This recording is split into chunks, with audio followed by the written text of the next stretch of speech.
guys, this is your girl Minister Nisha, also known as the Goddess of Love. I have a message on today that has just dropped into my spirit. Um, I want to talk about when the universe chooses you as its vessel. Let's talk about that. This is going to be a very short message, but very to the point.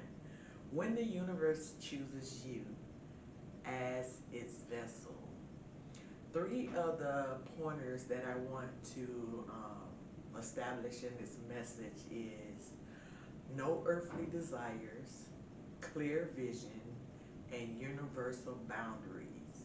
And those universal boundaries are typically in three aspects of your life, which would be around your mental, physical, and spiritual self. Okay, so this is talking about the vessel.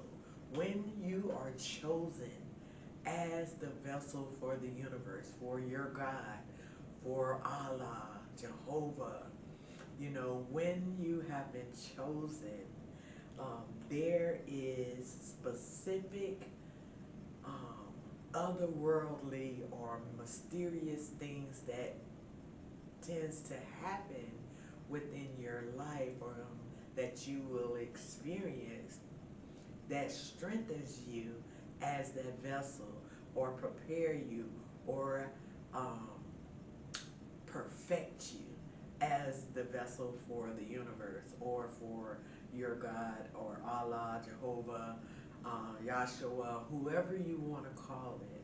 But when you are a chosen vessel, there is the very first thing that you receive when you truly walk or step into your purpose and you become that vessel for the universe. The very first thing that you receive is clear vision. Clear vision. No longer are you cloudy. No longer are you unable to make wise choices in your life. Because what happens is, when you truly become chosen and God sets you out on your path, He will give you clear vision. He will give you the vision that is needed to hold you in a certain alignment with the universe. So that is the most amazing part, because that is your grounding, that is your foundation. The clear vision of the universe, of God, of Allah, of Jehovah, of Yahshua, is what roots and grounds within you. So everyone's vision is different. No one has the same vision. Everyone has one vision that the universe would place in them in order for them to stay grounded. So as they go up on their path, they are unmovable. They are unshakable. Okay? Because after you receive the vision, then you take the path, and of course, that's when the trials come. That's when you'll have your experiences in order to strengthen you on the path. It's not about the destination, it's always about the journey. So once we receive the clear vision of our destiny, of where we're supposed to go in life, or who we are in life, and our why we were incarnated here in this space and time, that is what keeps us grounded. Okay? The next thing, the very next thing that happens after the clear vision is your desires change. You become detached from the earthly realm. You no longer belong to the earthly realm, meaning that you don't look for earthly possessions. You don't look for earthly desires. You don't look for anything that pertains to the earth when it comes to your ego. You no longer condition the ego. Now you condition your soul, your spirit, that which belongs to the universe, that which belongs to Yahshua, that which belongs to Jehovah, Allah. God Himself. That is what you condition. You are now moving by the soul, your very soul. You no longer move by your ego. So no outside influences, which is of the earth, no longer dictate how you move. Because why? You now have clear vision, and you now have no earthly desires, right? So that's the next thing. So the third thing that we were going to talk about is universal boundaries. Okay, so universal boundaries typically comes throughout the journey, and we strengthen these areas of our life throughout the journey because it's a part of your mental space, your physical body, as well as your spiritual, your soul, your connection to the universe. You strengthen that throughout the journey. So there are certain barriers that are in place by the universe in order, or challenges. You have to go through a challenge, and then you receive that strength in that area of your challenge, and then you're more equipped. You're gaining more boundaries. You're gaining more strength and more wisdom and knowledge. See, the boundaries that you are encompassing on this journey is wisdom, knowledge, understanding. You no longer have are persuaded by what is perceived of who you are or who you are supposed to be. No longer does that take residence within you. Now you are the vessel of the universe, right? So you're going to have mental challenges.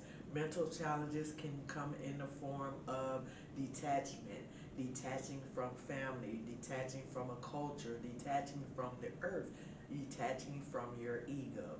That's a mental strength that you build up as you are on your journey. So then you will start to have these boundaries to where you do not allow anyone to come in and change the mental thought, your mental clarity, because now you have gained the knowledge and the wisdom mentally to be able to stand up for the universe as the vessel, as the living vessel, right? And then we have the physical body, right? So we know that as the vessel, we are not supposed to allow anything to shatter that body. In other words, the things that we see, it comes through the outer periphery of the body, and then it goes within to our spirit or to our soul. So we have to be careful of what we allow to be in front of us, what we see, the outer universe that we see. We make sure that we're not perceived, or we are not in some type of an illusion of what is, right? So that's one of the ways physically setting those boundaries of what you see, what you hear, what you're eating, the type of, how you take care of the body, as well as the universe will actually choose you to become solvent. So when I say, how does the universe choose you to become solvent? Well, first of all, anytime you become the actual vessel of the universe, everything that you encounter is divinely guided your way. So with that being said, when you get into a new relationship, say for instance, some type of intimate relationship, most times the universe will send you this intimate partner, and that partner either has distance from you to where you're not really capable of being with them right away, but you're able to have an intimate relationship even in the distance, right? With passion and compassion. That's intimacy. So you're not actually having physical contact through your bodies, but you're having that intimacy, right? So the way that's how the universe do it. They will send someone that's at a distance so that you can gain the wisdom and the knowledge and understanding and receive that compassion and that passion that you need in order to strengthen yourself up. But yet, the flesh is going to try, your ego is going to try to come together with the person, going to try this and that, but the universe will dictate it to where you're not able to come together. You have to be wise enough to know that, okay, there's a reason why we can't get together. It's the universe. They're making you celibate because there is a true person on your journey that you must meet. But when you meet that person, you will be celibate, and that person that you meet will also be a celibate contendant or a vessel coming together to collide together as one, as the universe has already preordained for your life.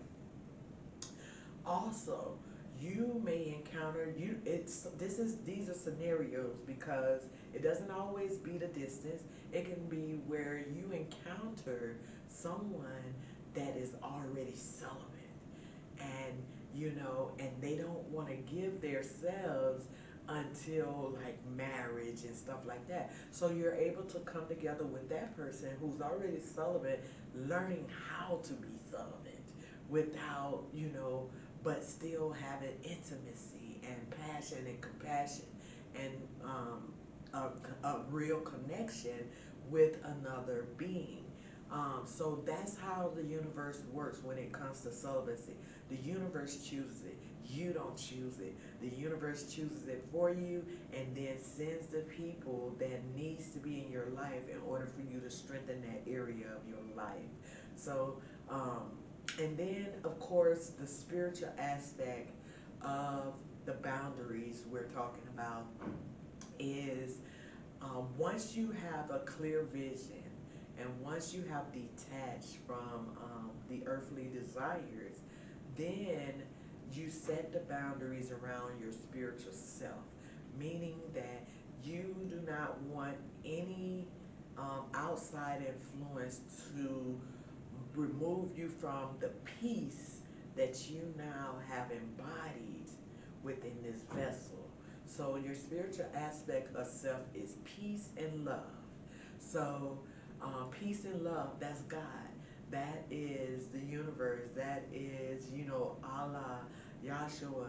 The God that we serve brings peace and love in our life. And once we receive that, we become wise and understand that we must continue to protect our peace and our heart, right? So that's where the boundaries come at. So when you're on your spiritual journey, you understand that you're not going to allow outside influences to disturb your peace or to disturb you from being that loving, unconditional light being that God has chosen or the universe has chosen. So that is it. It was a quick message. It came in my spirit and I said, well, I'm going to talk about when the universe chooses you as a vessel. These are the three aspects. You no longer have earthly desires. You receive clear vision as well as the universal boundaries around your mental, physical, and spiritual self. That is all for today here in Healing Hearts Ministry, where we are here mending the brokenness and trying to turn it all around so that we are all walking in our highest abilities as a light being here in this incarnation, in this space and time, on this earthly realm. I am your host here, and I'm honored to be Minister Nisha, also known as the Goddess of Love. Until next time, if you are not subscribed here, hit that subscribe button, you know, the notification to allow you to see when the next time we have a video that's going to be able to help you on your journey. Like I said, until next time, I love you guys. Peace, love, light, and blessings. Bye.